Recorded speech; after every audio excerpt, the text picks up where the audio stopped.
And now for another episode of The Good, the Bad, and the Spooky. Welcome to The Good, the Bad, and the Spooky, the podcast where two friends watch horror movies and discuss what they like, what they don't like, and what they thought was truly terrifying. My name is Rabbi, and as always, I'm joined by my good buddy Silas. How you doing today, Silas? I am excellent. I just woke up from a long nap. I woke up and I thought reality wasn't real for a second. It was one of those, but I am ready to go. Yeah, so it was a peaceful rest for you. It was a peaceful rest. I felt super disoriented when I woke up, but I'm here. Well, I'm glad. I'm glad you're here, and I'm glad that we get to do this again. We had our Halloween celebrations, and now we're just kind of moving into the rest of the autumnal season. But I want to try something. We've had a couple shows now, and I showed you an older movie, a classic of the genre, and then I showed you a newer movie that was aiming to feel like a much older movie. I think it's time that we watch an actual modern horror flick, not brand new, but made within the last 2 decades, and one that's actually got some teeth on it, one that's got some scares. Ooh boy. So, yeah, the older ones never really do it for me in the scare department. Well, you know, we've got a lot of movies to get through. Maybe we'll find that one that does. See, exactly. That's your job, Rabbi. What we're watching is a Canadian production, and it released in 2008. It's called Pontypool. Have you heard of this one? I have not. Okay. Pontypool, I'm very glad I get to keep introducing you to new films. That's very exciting for me. So, Pontypool, you're going to watch it. Hold on. I have to stop you for a second. Is it any at all related to Monty Python? I cut down trees where a hill suspended and a bar. It is not. Unfortunate. No, there's no absurdist British humor here. But I don't want to give it away, but I think after you watch it, you'll see that it's a very timely movie to our current situation. Oh, awesome. Yes. Awesome. So the broad strokes is that the movie follows a morning shock jock, a radio guy, as he's doing his daily show, and something is going on beyond the doors of the radio station. People are getting violent, people are getting nasty, and no one knows exactly what's happening. And he keeps doing his show and covering it all as it occurs. And the unique thing about this... That's really cool. Yeah. It's a commendable movie for committing to one location. We don't really leave the radio station. Fascinating. So I'm wondering if setting is going to play a huge part in this one as well. The reason I like it, I am a fan. We'll get to movies eventually where I say, Silas, I don't know what you'll think, but I hated this one. And I'm sure I'm going to say that to you at some points. Well, we got a good streak going. We'll see how long we can keep it going. For sure. No, this sounds really interesting because yes. I think like the radio and other older, well, I guess the radio is older now because I don't know. The radio is, at least for me, it's a thing of the past. Mostly when I'm listening to music, it's just I'm streaming stuff like on Spotify or YouTube or something like that. Yeah. And I think there's nostalgia associated with that. I mean, I think we've seen that from the 90s too, like cassettes have become popular. I know a couple of musicians who've like released their albums recently on cassette. It's like a cool trendy thing, kind of like records. So that's going to be really interesting to see, and I'm super excited about that. I think part of the appeal for me too is that not only does it commit to the one location, but the nature of the movie. And this, we'll talk about it later. This is the reason the movie kind of divides viewers on those who like it or those who dislike it, is it requires you, more than most movies of its type, it requires you to use your imagination because a lot of it is the power of suggestion and what you can't see. Great. Well, show don't tell, right? Exactly. Like, I would much rather watch a movie that honestly leaves at least a little bit up to the viewer. I think that's really important, and I think it's kind of a flaw when writers don't do that, when you kind of treat your reader as a passive audience, because, I mean, or not your reader, your watcher, as a passive audience, because most of the time I'm not, and I feel like a lot of people aren't. Like, I'm always trying to figure out, like how they made it and what they're trying to say to me, so yeah. I'm excited. Yeah, it's designed in such a way that it actually could have been a radio play, and it's still like very little That would was have going been to be my next affected. question. Yeah. It's designed in such a way that it could just all be audio. It's not, it's a movie, but that gained a lot of points from me. Right. So we're going to watch Pontypool. So you and I will see what happens with this radio station, and then we'll come back and dig into it. All right. Excited. What you are hearing is an actual radio broadcast. It is the only recording of the event. Roadblocks preventing people from leaving and entering the area. Everybody is under quarantine. Oh God! These people are trying to eat their way inside. They cut into our signal. Ken? And their eyes. He's looking at me. For your safety, please avoid contact with family members and refrain from the following. All terms of endearment. For greater safety, do not translate this message. All right, so that was Pontypool. Again, as I've said, I'm already a big fan. I'd seen it years ago. But Silas, again, this was a first-time watch for you, so we've got a lot of stuff to get to. I want to make sure we cover it all. We do. Absolutely. But first, for our listeners who maybe haven't seen it, can you give us your best spoiler-free summation of the story? Well, I'll do my damnedest. So, Pontypool, the 2008 horror film, is directed by Tony Burgess, hope I'm saying that right, and based on the novel Pontypool Changes Everything, which I didn't know. It centers around Grant and his morning radio show Mazzy in the Morning. During a run-of-the-mill broadcast, a strange mystery is unfolding in the small town of Pontypool, Ontario. For Grant and his producers, Sydney and Laurel Ann, what begins as a report on a hostage situation at a doctor's office slowly turns into a nightmare. Within the safety of their small recording studio, the radio crew desperately tries to make sense of an increasingly volatile situation, fending for their lives against waves of crazed mobs with a deadly affliction. Did you come up with that summation yourself? That's really good. Aw, shucks. You mean it? I mean it. That sounded like you were reading someone else's words. That was really good, man. Wow. I promise I don't plagiarize. No. Pinky. That was great. So, Pontypool is based on a novel by Tony Burgess. He actually adapted his own work for the screenplay, and apparently he was able to bang out the screenplay in like 2 days. 2 days? Yep. You know, he already had the framework. At some points, it definitely seemed like it. Okay, well, we will get to your thoughts on that then. But yeah, and then directed by Bruce McDonald. What I did not know prior to us starting our conversation is that as it was being made a film, they were also concurrently making a radio play out of it. And the radio play version, the movie, and the novel are all slightly different. Interesting. And in what way? I'm not sure. I've only seen the film, so I'd really like to dig into the other versions of the story because I have not experienced them for myself. But apparently there's a few little narrative turns. Interesting. I'd love to see what it is.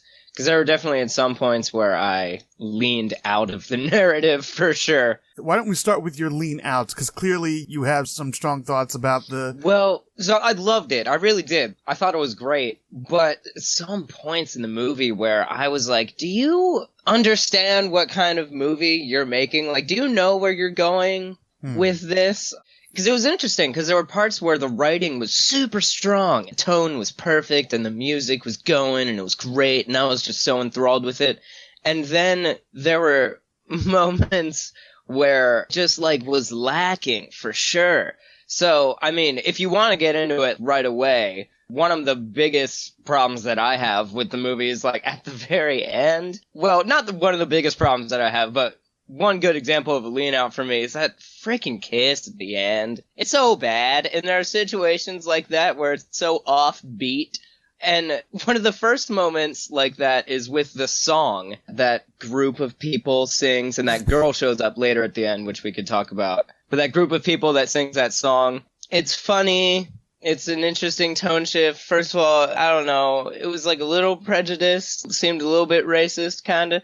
So it was like a tone shift, and it like made me laugh a little bit, but also it didn't sit well with me. There were just moments where the tone would massively change, and I would just be wondering if they knew where they were going with it. For the most part, I loved it, and the beginning was super strong. Like, the first 30 minutes, I feel, were super strong. And then after that, it just loses focus. You use the phrase, do you know what kind of movie you're making? And I think we could talk about that, because the moments where they inject some humor with the group singing the song, certainly later with the conversation in the kitchen, which actually I really enjoyed, we'll get to it, but you have an increasingly grim set of circumstances, and then in what I feel is mostly a natural way, by virtue of what the characters are doing and what they're talking about, there's some humor, but I think it's not so much the joke itself, but some of the delivery that makes it fall flat at points. I definitely think sure. You have two very strong leads, and we'll definitely talk about the actors more specifically in a moment, but you have two very strong leads that we watch through to the end of the movie, and then around them, you have a small but diverse group of people, the singers, the intern, I guess she is, the homecoming hero who had seen a tour in Afghanistan, who was working at the station. I couldn't figure out if she was like an intern or a producer. I couldn't, Yeah. And then you have Dr. Mendez. And so I guess, so we don't confuse people, I'm going to try. So this all begins, Grant Mazzy in the morning. He's a radio DJ. He shares news stories, sports, top of the hour, goes out to their associate Ken in the Sunshine Chopper, which is actually him in his Sunshine Chopper. Right. And we find out later it's just a guy in his Dodge playing sound effects. Yeah. But he's starting his day, and we learn a lot about him right away. We learn that he was at a bigger outlet. He got fired for some reason that is never made fully clear. He's coming in at about 8 in the morning, and he's already having an Irish coffee. So Grant Mazzy clearly is not the most professional sort. And things start picking up steam when we're told by Ken in the Sunshine Chopper that there's some kind of riot or happening or event going on outside this doctor's office, the office of Dr. Mendez. Hundreds of people trampling each other, screaming or chanting. Nothing is fully clear, and nothing is coming in on official news channels, nothing that they can find on the computer or on their CB radio. And so as the movie goes on, we learn that it's a virus, essentially a zombie flick, but one of the strengths of the movie, I think, is the concept that it's spread through language, specifically terms of endearment like sweetheart or honey, and that the safest way to communicate is either in something that is not English or to not talk at all. Yeah. That's different. That's a neat hook for a movie, especially a movie that takes place entirely inside a talk radio station. Definitely. And I think that was one of my struggles with the movie, because I really liked how this whole virus thing, this whole mysterious, like, what's going on? People are acting crazy. There are mobs outside. Communications are being blocked. Like, what's going on? And I definitely want to talk about that reveal, because that was bad, in my opinion. It was cool that, like, this take on zombies was different, because I've seen zombies done so many times, and, like, by the way, people, can we stop doing zombies? It's like, come on. I've seen zombies done so many times, but it was cool that this was different. But then later, it seemed like they violated those rules that they set up just all the time. They were saying, don't talk in English, don't use terms of endearment, don't do all this stuff, and then they're like, okay, well. And then they just keep doing the same thing. They just keep talking in English, and at one point, Sydney calls her, I had kids, and he's like, oh, honey, like, I love you so much. I can't tell if her kids died after that, I'm not sure. But yeah, it was kind of annoying to me, because the whole rules of the virus was really cool, and then it seemed like they were inconsequential. So it's almost like kind of some of the weight of it was lessened for me. I'd like to hear your thoughts on that. I could see that perspective. I do think, par for the course for a lot of horror movies, people see a situation going one way, and then make bad decisions. But for me now, especially 12 years removed from its release, it seems more poignant now because you have people not following the rules of a quarantine, and you have people wanting to see their loved ones even at risk to themselves and their family, and poor decisions abounding. And for me, the movie took on a new significance and new weight, watching it for the first time in probably a decade. Interesting. Yeah, and that didn't even pop up in my tiny little brain, relating it to COVID. Coronavirus! I love that. Like, it was so funny because my roommate was in the room as I was watching it, and while Sydney's on this call being like, I love you, babies, my sweet honey, to, like, her children, he's like, what are you guys doing? And he's, like, yelling. And that's, like, exactly how I feel about people who, like, won't wear masks. And, people who insist on spreading this disease for no reason, and people who follow politics and not science. Like, it's like, what are you doing? Like, it's so simple. Just don't do this simple thing and you won't spread it. Right. Yeah, dude. I like that. And so, yeah, that does kind of, like, change my mind about that whole rule-breaking thing. Yeah. Although, if they were talking in English the whole time and, like, violating these rules, like, why weren't they all infected instantly? Well, see, again, I think it's one of those calculated risk things. Like, I think with our current situation, you could potentially go out and not wear a mask all day and not catch anything. Don't do it! The people! There's no guarantee that the characters in the film continuing to speak English, there was no guarantee that they would hit upon an infected word and then become sick. But they ran the risk every time they opened their mouths. Right. For me, because I think a lot of it's very strong, it's not a perfect movie. For me, the weaker points is I think they do over-explain. I think they try to give it too many rules, and that hurts it. But we have to talk about Dr. Mendez, because he is the low point for me. Oh my god, I am so glad you mentioned that, because, dude, there's in so many ways is Dr. Mendez, I don't even know how to verbalize it. It just weighs the movie down so much. Wait, you don't know how to verbalize it? Are you sick? Yeah, Dr. Mendez, Dr. Mendez, Dr. Mendez, Dr. Mendez. So let's get into it, though, because the whole movie begins with he's a doctor, so however this virus started, whoever patient zero was, there's this riot inside and outside his office,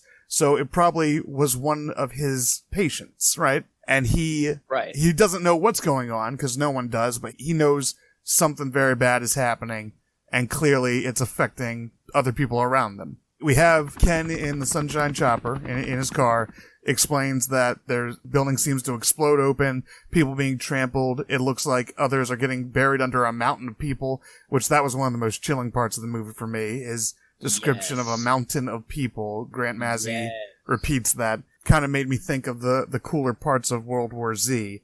I don't know if you saw that one. I was literally right about I was right about to say that. Mm-hmm. I mean, that picture just popping in my head of just mangled bodies just tumbling over each other. Like, oh, it's chilling. It really is. And then his call from the grain silo where he's near the busted up body of a strapping teenage boy. And in this muscular teenager's dying breath is the cry of a baby. And you're just like, what the hell?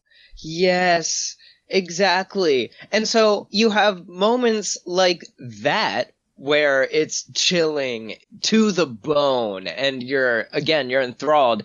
But then you have Dr. Mendez, right? Again, he is the doctor that kind of starts everything. This is where the hostage situation is first taken down. It's at his office.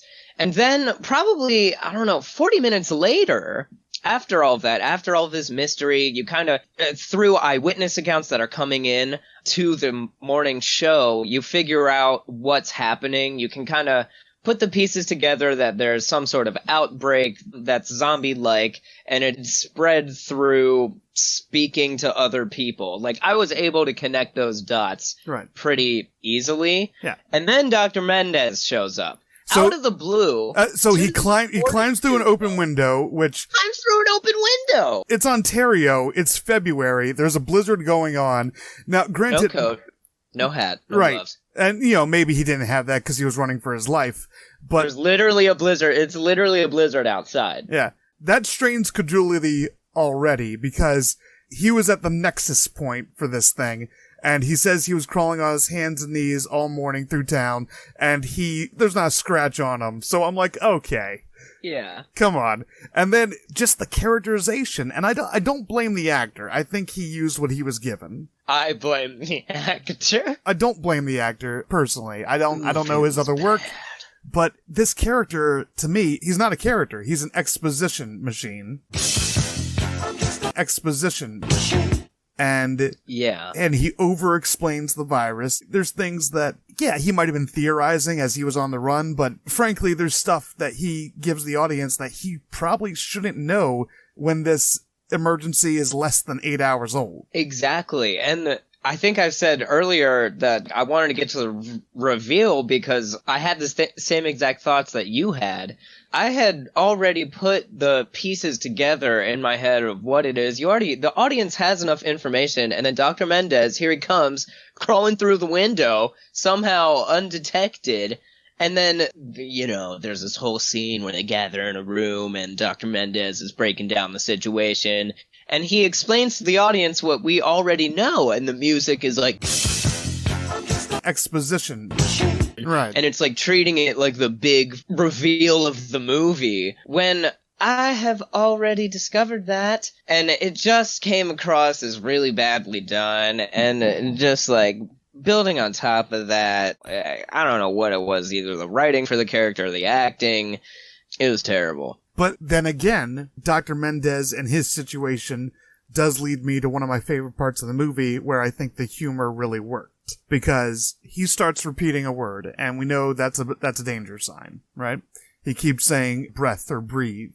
And so Grant and Sydney figure out the doctor might be dangerous. So they converse only in French, so as not to use the English language, because apparently that's the most dangerous way to communicate.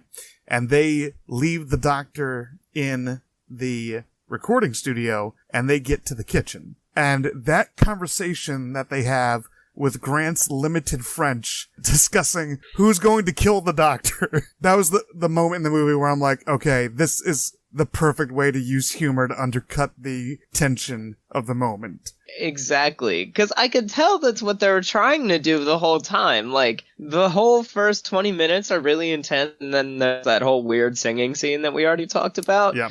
And, like, it was funny in the sense that it was a tone shift, but the actual content of it was questionable. Yeah, I agree with you. That scene was pretty funny. So speaking of that, so I think we already got to the bad. John Mendez, kind of low point, the whole virus, it's over-explained. Let's get to the good, because I do really like this movie. I thought it was very creative. So one of my favorite parts, and I think the strongest point, was Grant, and whoever that actor was phenomenal. He had the whole radio DJ shtick down, just chef's kiss so perfectly. His voice was so buttery and rich and delicious. Like, it reminded me of like a tumbling, decadent chocolate fondue fountain. It was amazing. That is a great description. But also, wow. Oh, shucks, thanks. But also, he gave off this vibe of, like, this disgruntled, small-town kind of dude who seems a little bit overqualified for this, like, local, run-of-the-mill morning show. Right. And I think his portrayal of the character is fantastic. Because he's so professional, but at the same time, he's able to, like, push the boundaries. And I think that was part of the tension of the show for me, was that in the back of your head, that they're live pretty much the whole time. And it's like, I had an affinity for the character right away, and you want him to do well in this show. You can tell he's disgruntled, you can tell he hasn't had a break in a while, and you want him to do well. Meanwhile, there's some tomfoolery going around in Pontypool, and it creates this interesting tension where you're curious as to what's going on outside. Meanwhile, you want Grant to do well in his show, so you have both of those sides, and I thought it was amazing. Well, I absolutely agree with you. Grant Mazzy is I mean, he's the center of the movie and the highlight. So that actor, his name is Stephen McHattie, and he is still acting today, but when he made Pontypool, he'd already been in the business nearly 4 decades. He's got a long history in film and television, and I recently saw him. He has a role in a thriller called Come to Daddy, starring Elijah Wood, and we'll have to cover that sometime. My boy. It is a trip. But again, you said Grant, he likes to push buttons. He's professional, but he's kind of not. He wants to be the one who goes against the boundaries, and you get the sense that that's Right. exactly why he's in this podunk station instead of the big job he apparently used to have. Exactly. And it just worked so well because he sees this as his big break, I think, when it comes in with the Sunshine Chopper, which, by the way, I'm totally calling my car that from now on. My car is definitely the Sunshine Chopper for now on. Absolutely. But, like, he's always, like, pushing the envelope, so it's, like, clearly the guy in the Sunshine Chopper is in a terrible situation. Like, they're screaming outside, and then, like, Grant is still pushing the envelope. He's like, what's going on over there? Yeah, I loved it. He had such a firm grasp on his character. He really did. 100% agreed with you on Stephen McHattie and his portrayal of Grant. And I think it really gets interesting because at the end, and tell me, did you watch through the credits? I watched through most of them. Okay. Yeah. So you have these news I think bits. I ended like 3 minutes, like just a couple minutes before they were about to end. So we, at the very end of the film, it's him and Sydney trying to do a final broadcast, trying to put out what they believe is a cure. And we'll talk about that momentarily, but they're on the air and a communication in French tells Sydney that they should stop the broadcast, that Grant is sick. And there's a news piece, an audio piece that plays over the credits that says prior to them basically dropping the bomb on this small Canadian town, that Grant Mazzy was mumbling incoherently on the radio. And that to me is one of the more terrifying moments because was he sick? Was he mumbling incoherently? Or is that the story? Is that the official word on the situation? Right, and how have we not talked about this already? Because that was so cool. And also, I don't know if, like, maybe I misinterpreted this, but the on-air sign, that's seen a couple times. And there was a moment in the movie, it was kind of early on, where they had been broadcasting for a while, but, like, the on-air sign was off.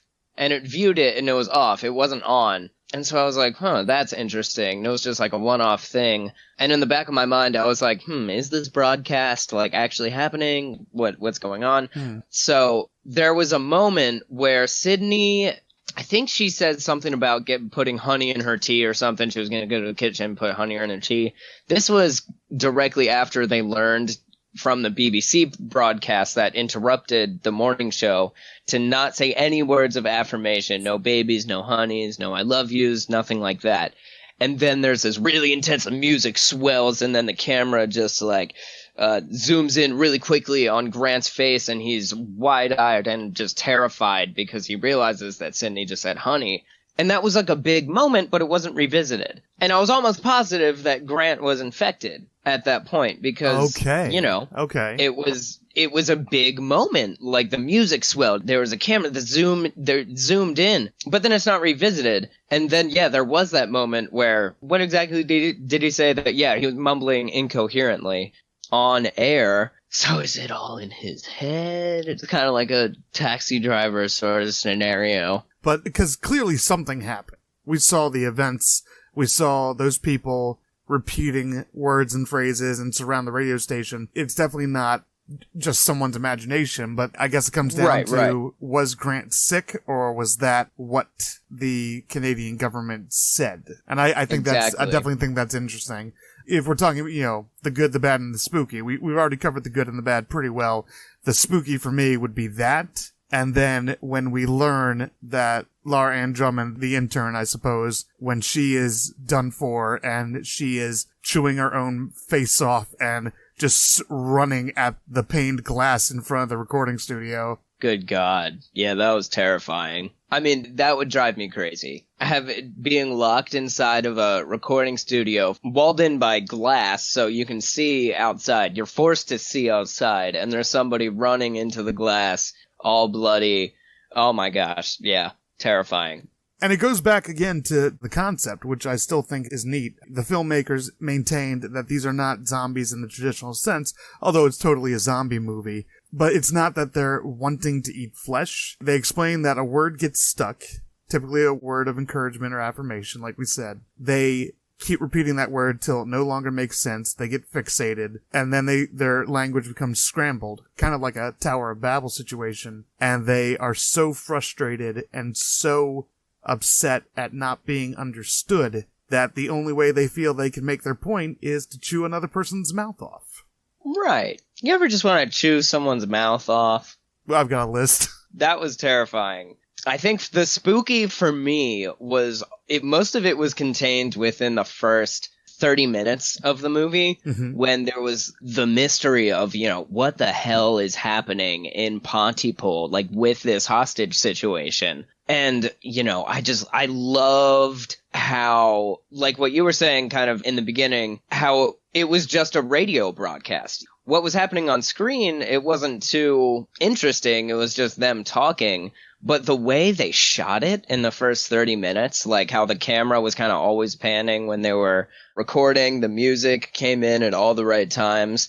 And as you're getting these bits and pieces of information, your imagination is just running wild of what could possibly be happening. And there's those descriptions, like we said earlier, of that horde of bodies just crawling over each other, a baby voice coming out of somebody, people eating each other like cannibals. Your imagination is just running. And then Dr. Mendez comes in. So it's like, in the first 30 minutes, it's fantastic because there is that mystery. And I feel like that's what a lot of horror is. It's like, once you know what the monster under the bed is, once you know, like, what the shadow in the corner that's making weird shapes and looking like faces is, you're not really that scared anymore. And I feel like they over-explain too much. And the movie lost its spookiness for me.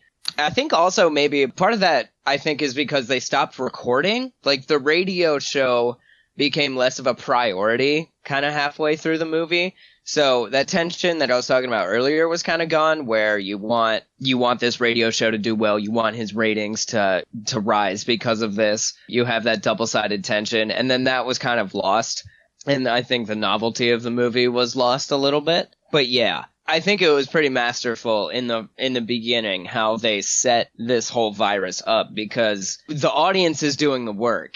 Right. The audience's brain is running wild trying to connect the dots, and that's what's scary. That's like a Hitchcockian method, is that whatever you can have the audience create themselves will always be more frightening. Exactly. And it's like, it's all about our own demons. Like, there are a lot of horror movies that don't scare me, that scare other people, and vice versa. And I think it's because we all have our own demons. Like, and really what we create in our head is more scary than what's actually going on in a lot of cases. Not in every case, but in a lot of cases, I think our brain plays tricks on us. For sure. It's like I think we've talked about this in the first episode, but it's like, as a kid, I would always think that, and I think every kid would think there are like faces in the blankets or in the towels that are like heaped over in the corner of your room when you're trying to like go to bed. And then once you turn the light on, you just figure out it's a clump of towels. It's like you're less scared. Your mind is creating the terror for you. So I want to advocate for the movie one more time. You mentioned the kiss. You thought that was a cheesy moment. That didn't work for you. And again, I could see that. Here's where I go to bat for Pontypool. So, Grant and Sydney, the radio station's been taken over. There's tons of word zombies wandering around looking for someone to eat and repeating phrases. And Dr. Mendez has cut out. He went out the window in an attempt to save them. And Grant is trying to figure out what they could do, how they could fix this. Because it seems like understanding a word is what triggers the virus, is what gets someone sick. Again, too many rules, maybe a little spotty, that's neither here nor there.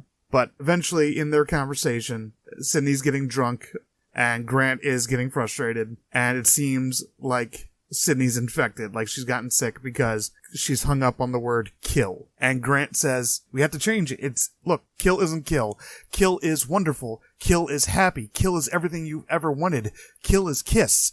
Kill is kiss. And that gets through to her, and she says, kill me. And they kiss. Cheesy? Yeah.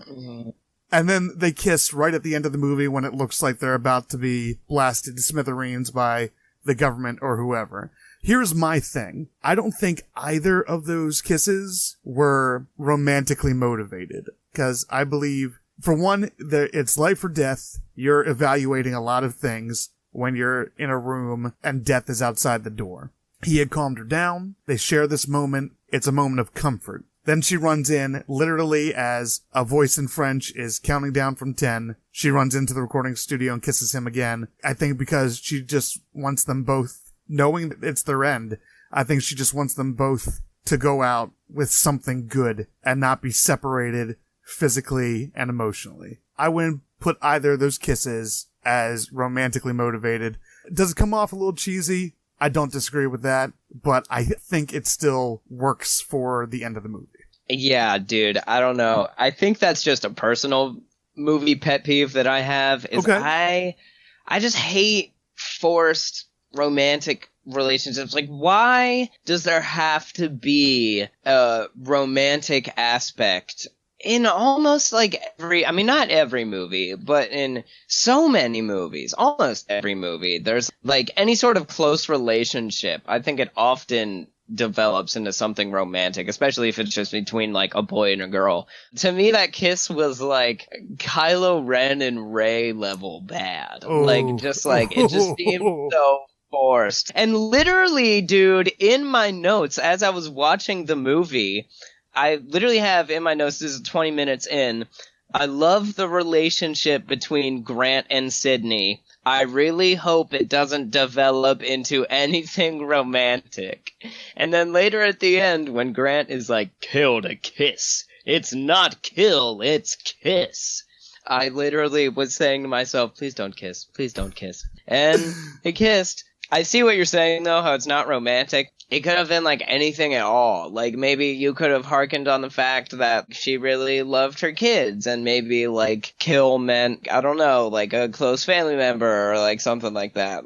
I don't know why it had to have a romantic tone. I see what you're saying, how it's not inherently romantic, but I don't know. I'm just like, why does it have to be there in the first place? No, I see where you're coming from completely, and by mentioning Kylo and Rey, that bugged me as it bugged a lot of people. Dude, that's a can of worms. That's a horror movie in and of itself. We're not covering that on the podcast. Definitely not. But I take your point for sure. I see what you're saying. And I do think a lot of movies have that problem of trying to force a romantic relationship. And you don't see in entertainment, I was going to say you don't see many. I don't know if you see any relationships between an adult man and woman that are truly just friends and platonic. There was a Jack Black movie. It was Jack Black and Cate Blanchett called The House with a Clock in Its Walls. And it's, it's all right. It's got its problems, but it does have some cool, spooky visuals. And I thought that movie was kind of quietly revolutionary because you have these two people who it would have been so easy for the movie to make them an item, especially because they spend most of the movie bickering, kind of trading little barbs back and forth. But the whole way through, they are friends. They are just there because they do care about each other, because they support each other, but it never even hints at going to a romantic place. And I don't know the last time I've seen something like that between adults in a movie. Yeah, I mean, that's great, and I should definitely watch that. It's a good Halloween flick, Nice. Definitely recommend it for the spooky season next time it comes around. But I think you and I have thoroughly talked about Pontypool, which is a dangerous thing to do. Agreed. Yeah. So your closing thoughts on the movie? My closing thoughts, I think it was strongest when it was trying to be a radio show, when it was showing Grant being disgruntled and he's, just trying to do his best. It had some fantastic spooky moments. The strongest points for me was the terror that you build up kind of in your own mind as you're getting all these mysterious accounts. But it definitely, there's a shift in the middle of the movie, and it's still good, don't get me wrong. I'm still invested in it. I still love the characters, but I lean out a little bit. So I think it's strongest when it's trying to be just what it is. It's a mysterious radio show. Something's going down. And then when it gets into some of the cheesier horror elements at the end, I think it lacks. But overall, pretty good. I really liked it, yeah. And, I clearly feel a bit differently about some of the script choices than you do. I think we both agree that Grant is a delight, and we could have done with less of or no doctor exposition. I'm going to go with none. None doctor. None of the doctor. Yeah. Delete the entire character. All right. Well, I want to thank you on behalf of myself and Silas for listening to The Good, the Bad, and the Spooky. You can check out @Haunted Drive-In on Twitter. And if you like what we do, please contribute to our Patreon. It helps us make our show better and helps us make more of them. Thank you again, and we'll see you soon. Goodbye.